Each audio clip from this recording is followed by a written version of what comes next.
영광, 땅에는 평화, 글씨도 달았고요. 또 크고 작은 별들도 달았습니다. 그래서 올해는 보셔서 알겠지만 작년보다 더 많은 별들을 달았습니다. 이 모든 것이 이 성탄을 알리기 위한 것이죠. 성탄의 의미가 무엇이고 성탄이 왔다는 것을 알리기 위해서 그렇게 하는 것입니다. 그래서 오늘 이 시간 한 번 더 성탄의 의미에 대해서, 성탄절이 어떤 날인가, 또 우리가 어떻게 성탄을 준비해야 되는가, 또 무엇을 준비해야 되는가, 여러 가지로 표현할 수 있겠지만 이 성탄의 의미에 대해서 한번 생각해 보려고 합니다.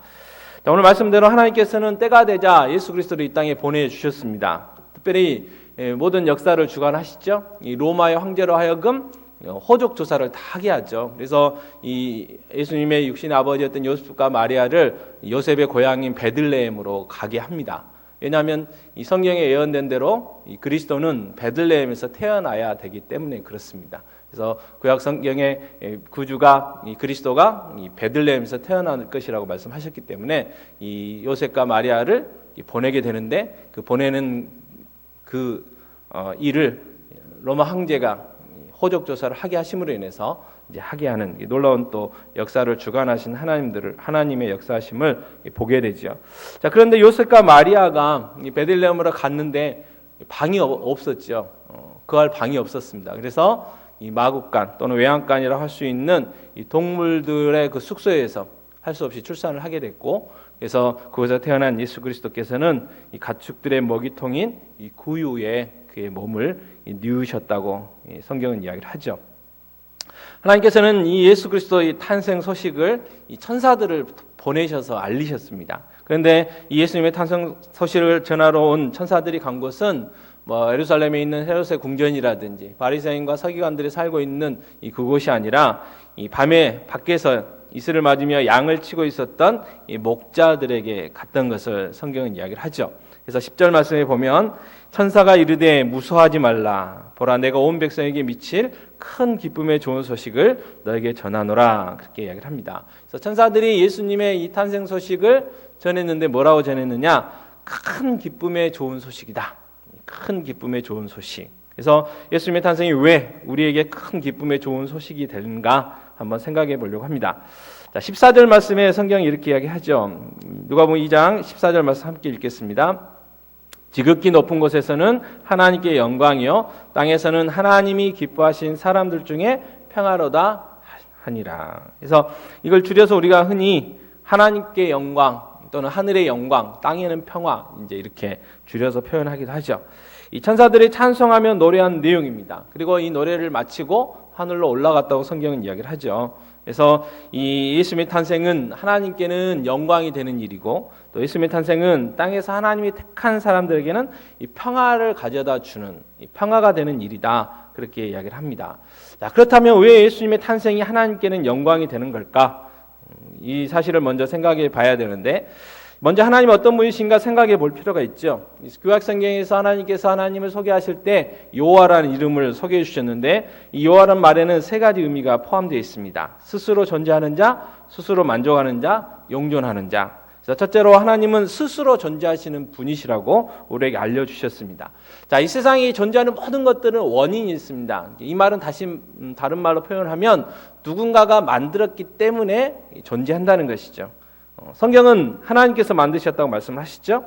하지만 하나님은 존재의 원인이 없으시죠. 누군가에 의해서 만들어진 존재가 아니라 스스로 계시는 분이 누구냐? 하나님이시다. 그렇게 말씀을 합니다. 또한 하나님은 스스로 만족하시는 분이시다. 다시 말해서 자족하는 분이시다. 이 부족함이 없으신 분이시다. 이렇게 표현할 수가 있죠. 그래서 하나님 뭔가 이게 부족해서 이 세상을 만드신 것도 아니고 하나님께서는 영광 받아야 될 어떤 존재를 만드시기 위해서 우리 인간을 만드신 것도 아니고 그래서 우리가 예수 믿고 하는 우리에게 큰 변화 중에 하나가 예배인데 또 우리가 천국에 가서 영원토록 해야 될 게 예배인데 하나님은 이 예배가 필요치 않으신 분이죠. 심지어 우리가 드리는 이 예배도 필요치 않은 스스로 만족하시는 분이 하나님이시라고 이야기를 합니다.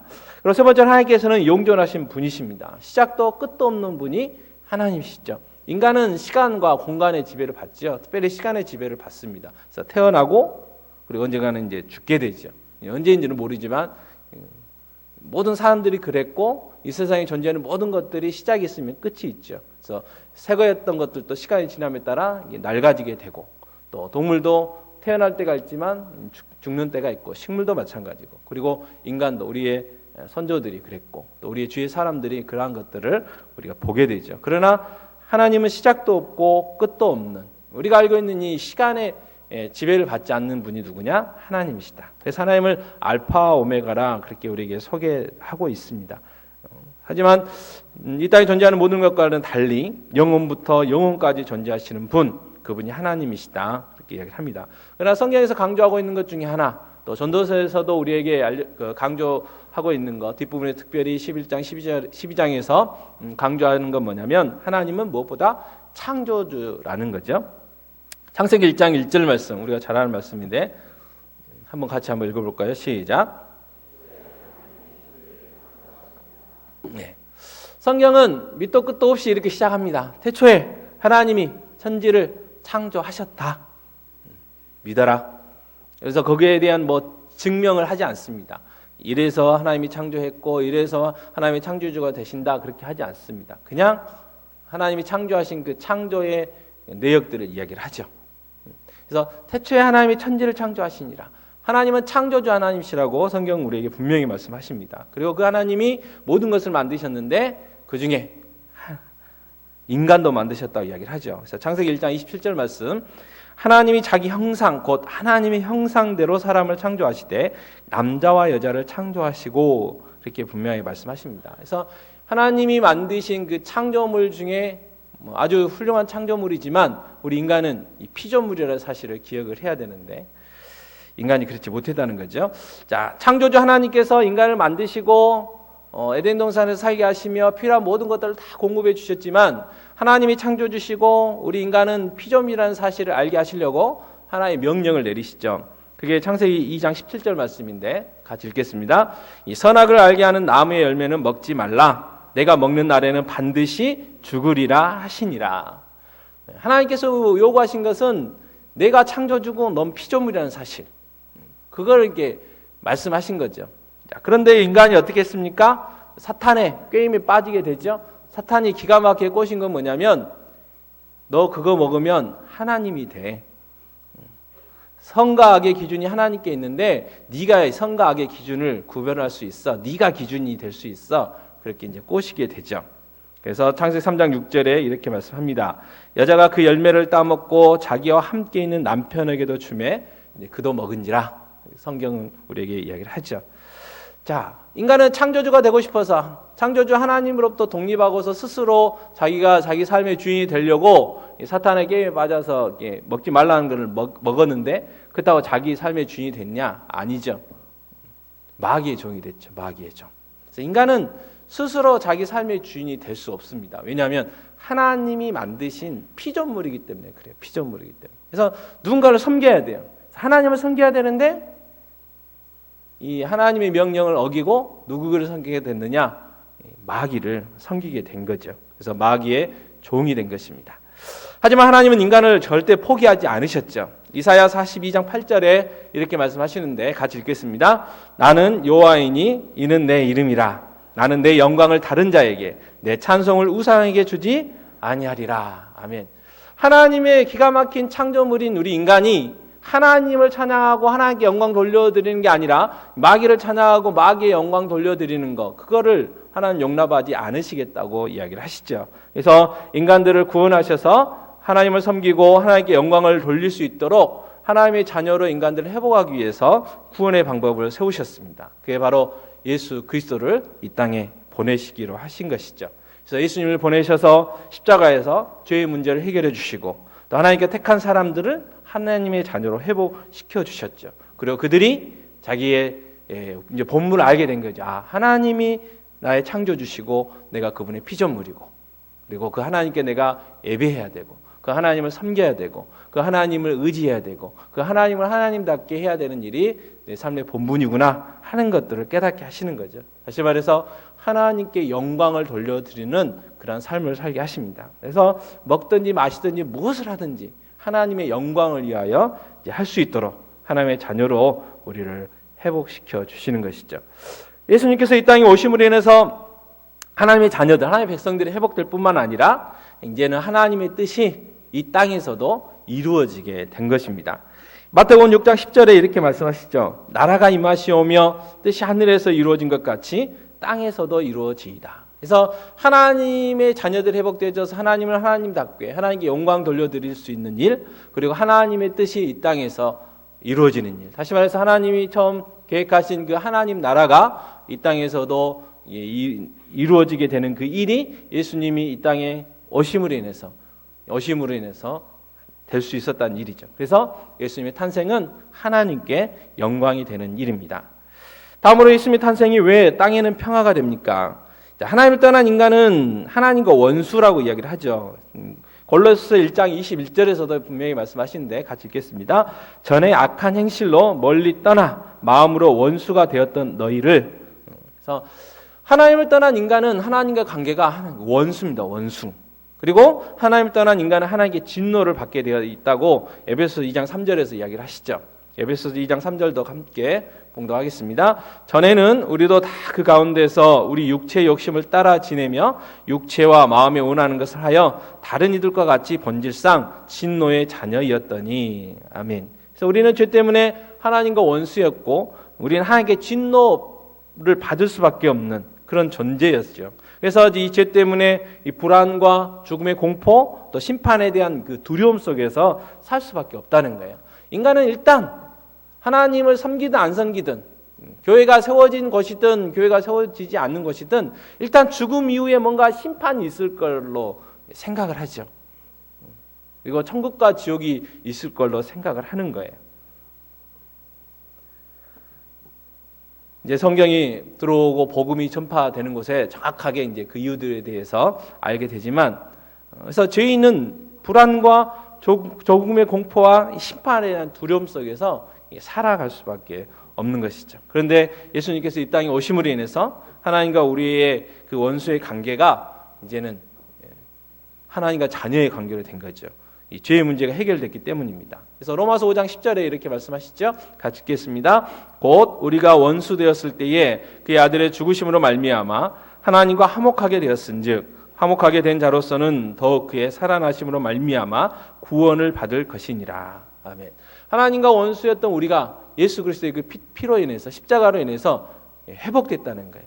화해되었다는 거예요. 이제 하나님의 자녀가 됐다는 거예요. 그리고 거기에서 더 나아가서 성경은 뭐라고 이야기를 하냐면 우리가 하나님의 상속자, 양자가 되었다고 이야기를 하죠. 그래서 친자든지 양자든지 상속권은 똑같습니다. 법적으로는 똑같은 아들이기 때문에 이 부모로부터의 받을 수 있는 상속권은 똑같은 거예요. 원수였던 우리가, 피조물이었던 우리가 예수 그리스도가 이 땅에 오심으로 인해서 예수 그리스도의 그 십자가로 인해서 예수님의 그 피 때문에 하나님의 자녀가 된 거예요. 그리고 그 하나님의 예수 그리스도처럼 하나님의 상속자가 된 거죠. 그리고 하나님을 아빠 아버지라 부를 수 있게 되었다는 것이죠. 그래서 하나님의 택한 사람들에게는 예수님의 이 탄생이 이 평화가 된 것이죠. 평화. 그래서 이처럼 예수님의 탄생은 하나님께 영광이고 땅에서는 평화가 임한 사건이라 할 수가 있는 것이죠. 그래서 우리는 예수님의 탄생인 이 성탄을 기뻐하고 또 무엇보다도 이 예수님의 탄생 소식을 전해야 되는 책임이 우리에게 있습니다. 자, 그런데 한 가지 더 예수님의 탄생과 관련해서 한 가지 더 생각해 보려고 하는 게 있는데 이 빌립보서 2장 6절과 8절에 이렇게 나와 있습니다. 함께 읽겠습니다. 그는 근본 하나님의 본체시나 하나님과 동등됨을 취할 것으로 여기지 아니하시고 오히려 자기를 비워 종의 형체를 가지사 사람들과 같이 되셨고 사람의 모양으로 나타나사 자기를 낮추시고 죽기까지 복종하셨으니 그 십자가에 죽으심이라. 아멘. 이 사람의 모양으로 나타나셨다. 사람의 모양으로. 하나님께서 이 땅에 사람의 모양으로 오신 것, 그분이 예수님이시고 하나님이 이 땅에 육신을 입고 이 땅에 오신 사건, 그게 성탄이죠. 자, 우리는 인간이 되신 예수님을 통해서 몇 가지 깨달을 수 있는 사실이 있습니다. 첫 번째는 예수님이 인간으로 이 땅에 오셨다는 것은 하나님이 인간의 감정을 가지셨다는 그런 의미가 되죠. 하늘 보좌에 계시는 하나님, 하나님은 본질은 영이라고 하시는데 그 하나님이 어떤 감정이 있다? 쉽게 생각되지 않죠.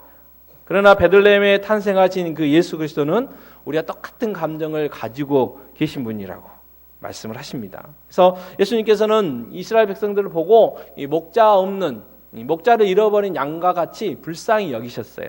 또 예수님께서는 살아가는 나사로가 죽자 그 가족들이 슬퍼하는 모습을 보고 함께 우셨죠.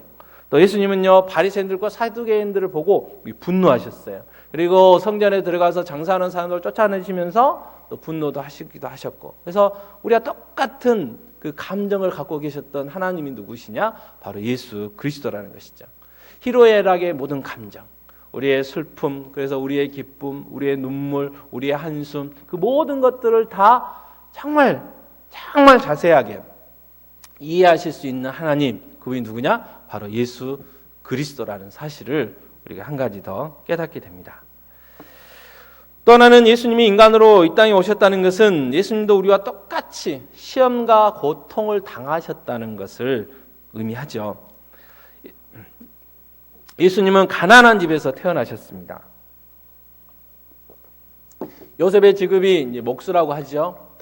그 당시의 목수는 경제적으로 이렇게 부유하지 않았어요. 그래서 이제 학자들은 왜 예수님이 30살까지 가정일을 하시다가 3년 동안 공생의 사역을 하셨을까? 뭐 여러 가지 이유들을 하는데 그 중에 하나가 뭐냐면 이 육신의 아버지 요셉이 일찍 죽은 걸로 되어 있고, 그래서 그 요셉과 마리아 사이에서 태어난 예수님의 그 동생들을 양육하려면 예수님이 그 목수의 일을 통해서 생업에 해서 이게 양육할 필요가 있었기 때문에 그렇다, 이제 그렇게 이야기하기도 하거든요. 그래서 예수님은 가난한 집에서 태어나셨어요. 그리고 천대와 멸시를 다 당하셨죠. 그리고 사역하실 때도 마찬가지입니다. 뭔가 이렇게 남기신 게 아니셨잖아요. 당장 내일 먹을 것도 없었고, 때로는 먹을 게 없어가지고 굶기도 하셨잖아요. 그래서 그 사마리아에 있는 그 수가성에 갔을 때도 제자들이 먹을 걸 구하러 가셨어요. 그리고 그때 못 드셨잖아요. 그래서 겨우 이제 구해 왔는데 드시라고 하니까 배부르다고 이야기를 하시죠. 나는 먹을 양식이 따로 있다, 그렇게 말씀을 하시는 것들을 보게 됩니다. 그리고 온갖 조롱, 하나님이 그 창조주 그 하나님이 십자가에서 못 박이실 때 온갖 조롱을 다 당하시잖아요. 가시면류관에 그 병정들에게 조롱 당하시고 또 침뱉음 당하시고, 그리고 발가벗겨서 십자가에서 죽으시는 그런 큰 우리가 상상할 수 없는 그러한 천대한 멸시를 받으셨던 분이 누구냐? 예수 그리스도. 가난을 하신 하나님, 사람들로부터 고의적인 천대와 멸시를 받으신 하나님, 상상할 수 없는 것이죠. 그러나 예수 그리스도 그분은 그 모든 것들을 다 받으셨어요. 그래서 우리가 이 땅에서 가난하다면, 가난 때문에 내가 고통하고 있고 신음하고 있다면 그 고난과 그 고통의 그 마음들을 우리 예수 그리스도께서는 다 아신다는 거죠. 우리가 이 땅에서 당하는 또 질병으로 고통당하고 있다, 예수님이 다 이해하신다는 거예요. 그분이 다 겪으셨기 때문에. 세 번째로 예수님이 인간으로 이 땅에 오셨다는 것은 우리 인간의 그 소중함, 다른 피조물들과 달리 우리 인간이 얼마나 귀중한 존재인가를 알려주는 의미가 있다는 거죠. 그래서 중세의 그 위대한 신학자 안셀렘이라는 분이 이렇게 이야기를 했습니다. 하나님께서 사람이 되신 것은 인간이 얼마나 가치 있는 존재인가를 입증해 주기 위해서다. 하나님이 다른 피조물도 많은데 인간의 모습으로 이 땅에 오셨다는 것은 그만큼 인간이 소중하고 가치 있는 존재라는 거죠.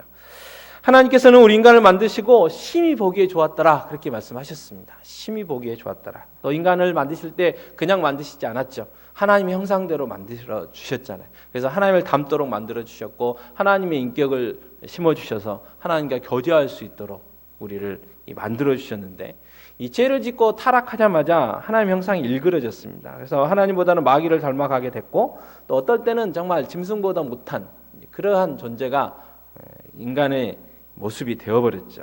그런데 하나님께서 그러한 연약하고 못된 인간이 되셔서 이 땅에 오셨다는 것은 하나님께서만큼은 정말 우리 인간이 소중한 존재였기 때문에 그렇게 오셨다. 그래서 인간이 하찮은 존재처럼 생각될지 모르지만 하나님께서 인간이 되시고 인간을 위해서 십자가에서 죽으실 만큼 우리는 그만큼 소중한 존재라는 사실을 기억할 필요가 있다는 것이죠. 그래서 하나님이 우리를 사랑하신 것처럼, 우리를 정말 소중하게 생각하시는 것처럼 우리도 우리 자신들을 이렇게 소중하게 받아들일 필요가 있죠. 자기 자신을 이렇게 너무 깎아내린다거나 자기 자신을 너무 이렇게 경시한다거나 그거는 겸손이 아니고 교만이라는 거죠. 왜요? 하나님 우리를 소중하게 받아주셨고 나를 위해서 십자가에 죽어주셨고 나를 귀하게 여겨주셨는데 있는 모습 그대로 그 하나님의 그 사랑을 그대로 받아들일 필요가 있죠. 그래서 우리는 성탄을 생각하면서 하나님께서 인간이 되셔서 오신 날이 성탄인데 우리가 똑같은 감정을 가지신 그 하나님, 또 우리가 당하는 시험과 고통을 이해하신 하나님, 우리 인간됨의 가치의 소중함을 가르쳐 주신 그 하나님에 대해서 한 번 더 묵상할 필요가 있다는 것입니다. 그래서 우리는 성탄을 통해서 이 귀한 의미들을 되새겨 보았으면 합니다.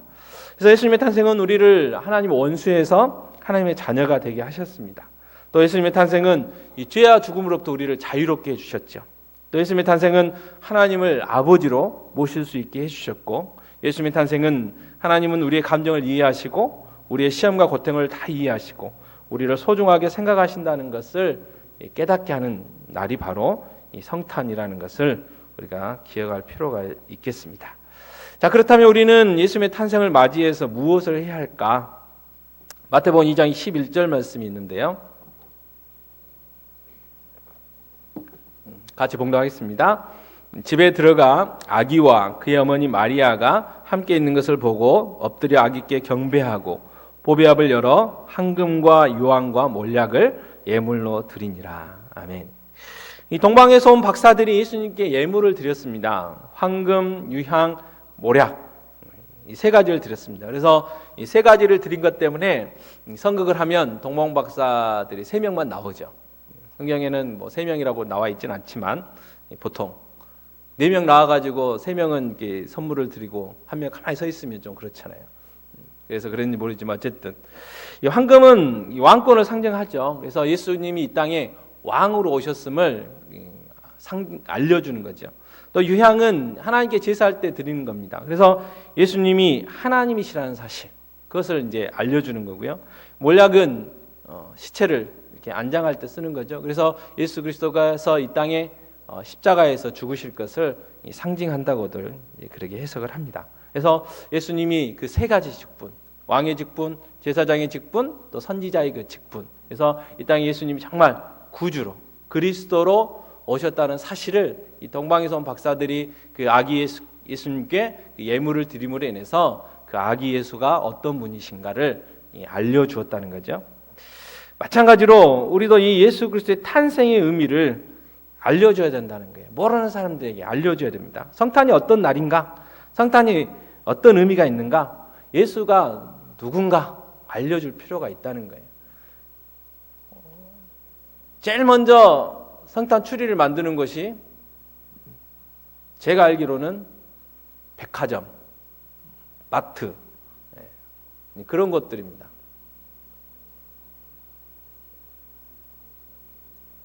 그들이 성탄 추리를 하는 이유는 크리스마스 선물 사라고 하는 거죠.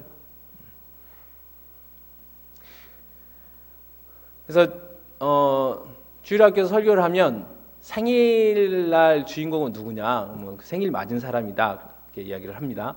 그러면 그 생일날 선물을 받는 사람이 누구냐? 그러고 보면 그렇게 물어보면 다들 자기들이라고 이야기를 해요. 그러면 성탄절의 생일 주인공이 누구냐? 그러면 예수님이라고 이야기를 해요. 그러면 선물을 받아야 할 분은 누구냐? 그러고 물어보면 아무 말도 안 쳐. 왜요? 성탄절이라고 해서 부모님한테 선물을 이렇게 받아내야 되거든요. 또 그렇게 했었고. 근데 과연 그게 옳은 것일까? 자, 성탄절 하면 우리끼리 기뻐하고 또 우리끼리 이렇게 또 준비하죠. 그러나 정말 성탄절날 우리가 해야 할 일은 이 성탄절이 뭔지도 모르는 사람들에게 이 성탄의 참된 의미를 알려줘야 된다는 거예요. 그래서 글씨도 달고 별도 달고 그래서 사람들이 다 보고 알게 하려고 알리려고 우리가 하는 거 아니겠습니까? 성탄절이라고 왜 나이트클럽 가서 술 마시고, 왜 성탄절이라고 자기들끼리 기분 내다가, 특히 젊은이들 기분 내다가 성탄절 날 이후로 낙태가 많다는데 왜 그런 일들이 일어나야 되냐는 거죠. 그래서 성탄의 참된 의미를 우리가 알려줘야 돼. 우리가 아는 사람이 알려줘야 되지 않겠습니까? 그래서 알려주는 방법이 여러 가지가 있죠. 우리에게 이제 전해져 내려오는 방법 중에 하나가 성탄 카드죠. 카드. 성탄 카드를 딱 써서 보내야 되는데 주로 우리끼리 주고받죠. 우리끼리. 그러나 그러지 마시고 예수 안 믿는 내 가족, 내 친척, 친구, 내 이웃들에게 성탄 카드를 쓰는 거죠. 예쁘게 골라서. 그럴 때는 반드시 산타가 아니죠. 산타가. 성탄절의 주인공은 산타가 아닙니다.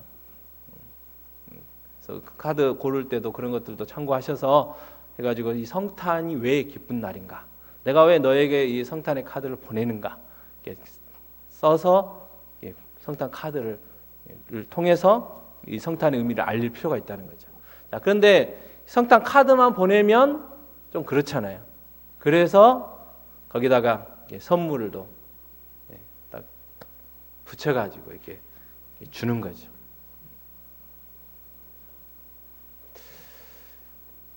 요즘 성탄 카드가 안 팔리죠. 주로 이게 SNS 같은 거, 이렇게 막 카톡이라든지 뭐 그런 걸로 이렇게 하는데 한번 써서 한번 보내보는 그러한 기회가 되었으면 좋겠습니다.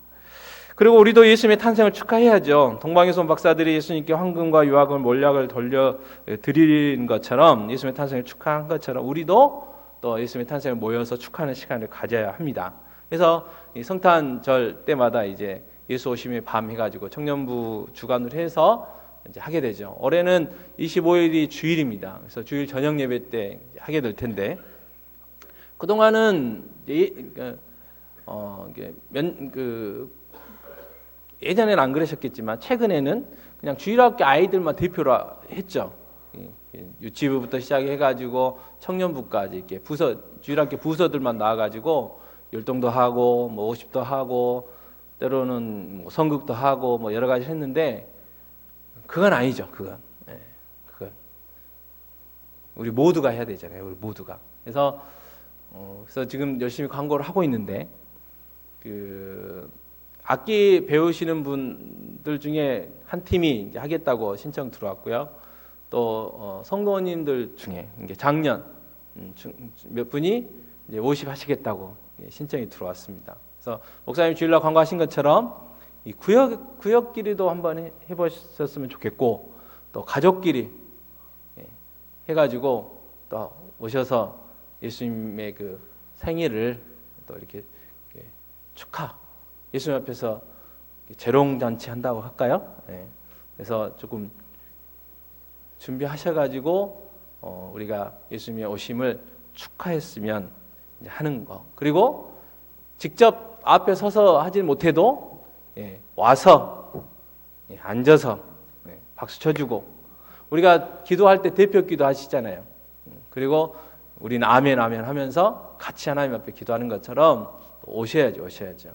그래서 안 오시는 분들이 가끔 있으신데 그러지 마시고 오셔서 함께 했으면 좋겠고 또 구역 식구들도 이럴 때 또 같이 오셔가지고 함께 즐기고 축하하고 하는 그런 성탄절이 되었으면 합니다. 그래서 2016년 벌써 이제 됐는데 어떤 분은 신앙생활 하신 지 20번째, 뭐 30번째, 뭐 40번째 또는 60번째 성탄절을 맞이하신 분들도 계실 거고 우리 자녀들 같은 경우는 뭐 10번째, 뭐 8번째 뭐 그렇게 성탄절을 맞이하는 자녀들도 있을 텐데 어쨌든 올 2016년 이 성탄절만큼은 한 번 더 저희들이 어떻게 보낼야 정말 하나님 기뻐하실까를 고민하면서 정말 예수 안 믿지 않는 이 성탄의 의미를 모르는 사람들에게 정말 이 성탄의 참된 의미를 알리는 성탄절이 됐으면 좋겠고 또 저희가 모여서 성탄을 축하하는 그 자리에서도 조금 더 정성을 들이고 조금 더 하나님 정말 예수 그리스도의 오심을 기뻐하는 마음을 표현할 수 있는 그러한 성탄 축하의 자리가 되었으면 합니다. 그래서 오늘 이 성탄의 의미에 대해서, 그래서 정말 이 큰 기쁨의 좋은 소식인데 우리도 이 큰 기쁨의 좋은 소식을 알려야 될 사명이 우리에게 있죠. 그래서 그 사명 감당할 수 있는 2016년 성탄절이 되었으면 합니다. 이 시간 함께 잠깐 기도했으면 하는데요. 정말 저희 교회 밖에 외벽에 그 글씨도 붙였고 별도 붙였어요. 그래서 어렸을 때 신앙생활 하다가 방황하는 많은 사람들이 있는데 그 사람들을 보고 돌아오는 놀라운 역사도 있었으면 좀 좋겠습니다. 그래서 이 성탄의 의미가 잘 전해지고, 그리고 정말 우리의 내 이웃, 가족들에게, 친구들에게 이 성탄의 의미를 전할 수 있게 해달라고 이 시간 좀 기도하시고, 또 환우들을 위해서도 좀 기도해 주시고요. 특별히 또 장례가 지금 계속 이어지고 있는데, 그래서 장례 가까운 게 부모님들 하늘나라로 먼저 보내신 가족들이 있는데 그분들을 위해서 한 번 더 좀 기도해 주시고, 목사님 국제제자훈련원 포럼 때문에 출타하셨는데요. 또 목사님을 위해서도 좀 기도해 주시고, 또 토요일 날 또 결혼하는 가정도 있습니다. 그래서 그 가정을 위해서도 이 시간 제대 기도하고, 특별히 또 우리 구역 식구 중에 누구 우리의 기도가 필요한 가정이 있다면 이 시간을 통해서 하나님 앞에 기도할 수 있는 그런 시간이었으면 좋겠습니다. 기도하시겠습니다. 하나님 아버지 감사합니다. 하나님